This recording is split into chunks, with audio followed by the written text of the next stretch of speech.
Welcome back. You're watching Hard Copy coming to you from our studios in Abuja. Peace Corps Commandant Dixon Ako is our guest tonight.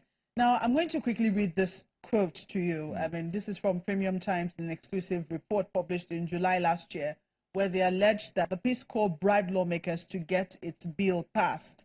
Now, excerpts from the report say some of the lawmakers considered key to the passage of the law got as much as 500 slots. Other senators received cash rewards.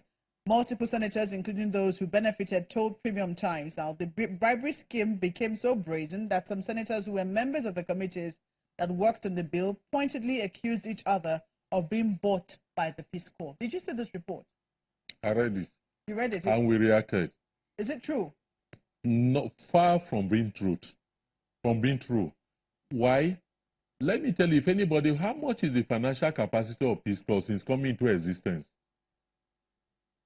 The fact remains that these legislators come from different constituencies. They know the agitation, the part of their youth is to be meaningfully engaged, where they can be economically productive to themselves. If anybody can say, Dixon Ako, that I've not even seen 200 million at a go in my life before, can bribe former governors, former retired generals, former ministers, former captains of industries, then the person is demeaning our legislators. But the question here is, did you try to bribe them with job slots? I never. You made reference to the fact that some of the people in their constituencies might be seeking employment, and that might be an easy avenue. The fact remains that Peace Corps does not conduct recruitment in Abuja. Recruitment of Peace Corps is domiciled at the various local governments. Which is easier. I'm telling you, if I say I want to take form to give a legislator today to go and recruit his people, how do we know the character of the people to be recruited? So when we want to do our recruitment, we announce the fact before our bill went to the National Assembly. We have already our member. There is no ward, no state constituency, no federal constituency. In Nigeria, you go today, you can conduct your finding.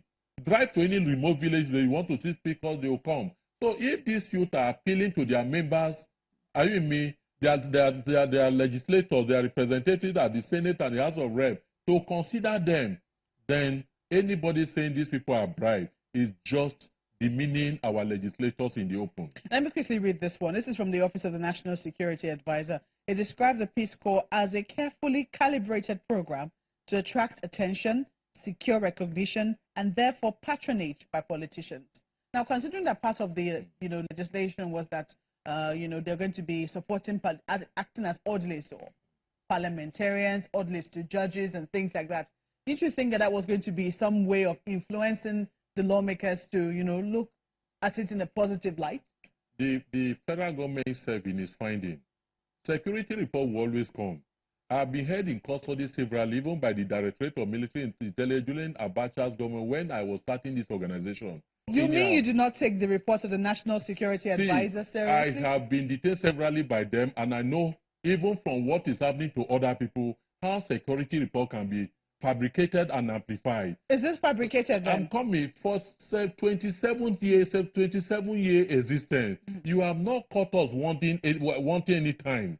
You have taken us to court, and we have taken you to court for good 14 times. The court says the activities of this organization does not touch on any classified security way, and therefore it's not a threat. But some people will say that this can be reported as negative or positive, depending on the region. So let me quickly read this line. It says, a carefully calibrated program to attract attention. You definitely have been attracting attention. Definitely. I mean, all sorts. It could be positive or negative attention. So internationally, any organization that come into being, including channels, want to be recognized.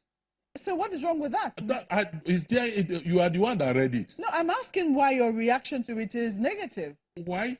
What I'm saying, to seek at the end of it, that is an extract. Yes, it says secure recognition, which you have also said you have been getting. Locally and internationally. Yes, and therefore patronage by politicians. What's wrong with that? The aspect of patronage by politicians, I disagree. What that bill, it is when the bill becomes a Nigerian Peace Corps.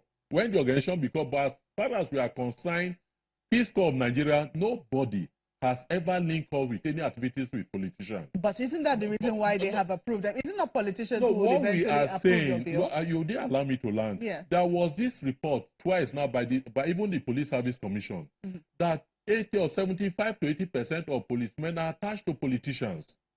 Are you with me? And this is causing is contributing to negatively to the insecurity in the land today. We are saying these youth are trained. Are you with me?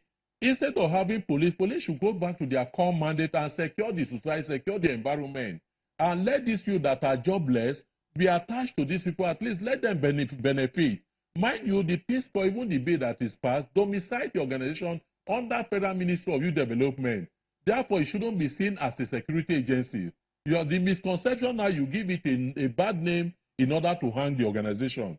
That I'm not referring to you as a person, those who are concocting report.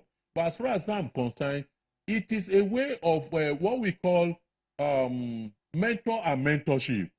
Train these youth at our grad. Majority of our members are young graduates. When you see them in uniform, you get attracted. Train these people, attach them to traditional rule, withdraw police, withdraw civil defense, let them go back to their core mandate. Attach these youth. They can be reporting, like as provided in the bill, to the security agency, anything they discover wrongly, but not to enhance the activities of the police, but as a way of providing order. There are a series of reports in the past where you see a policeman with arm, you understand me, carrying an umbrella for a commissioner, also carrying a handbag for a wife of a commissioner. So what we are saying now is that go back to your command. We commend police, we commend the shortcomings, you understand me, the challenges they are facing, but what we are saying, your core mandate is to protect life and property. So you want the Peace Corps to be the one holding umbrellas and no, what we are saying now, we are not talking necessarily about umbrella. Traditional rulers in local communities where you deploy policemen there, let us have Peace Corps there. Are you with me? Let us have Peace Corps. Mind you, I told you that during the public hearing, you never bothered to ask me some of the government agencies, State House of Assembly, you understand me, educational institutions, traditional institutions, civil society that came and overwhelmingly supported the concept of the bill. People are only focusing, you are duplicating function of the police. Meanwhile, is there any provision for Peace Corps to carry arms? Well, the House of Representatives now seems to be giving you hope that this bill could eventually still see the light of day. They're thinking of overriding the president's veto. But then people are saying, shouldn't you be lobbying members of the executive who, would oversight or where your mandate will reside if eventually this thing is passed to law instead of the legislators? How do you think your relationship will be affected with members of the executive?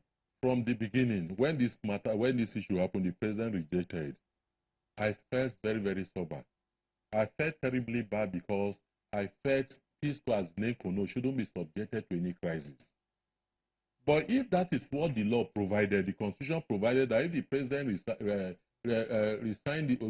his assent, the National Assembly can look into it. We have been talking.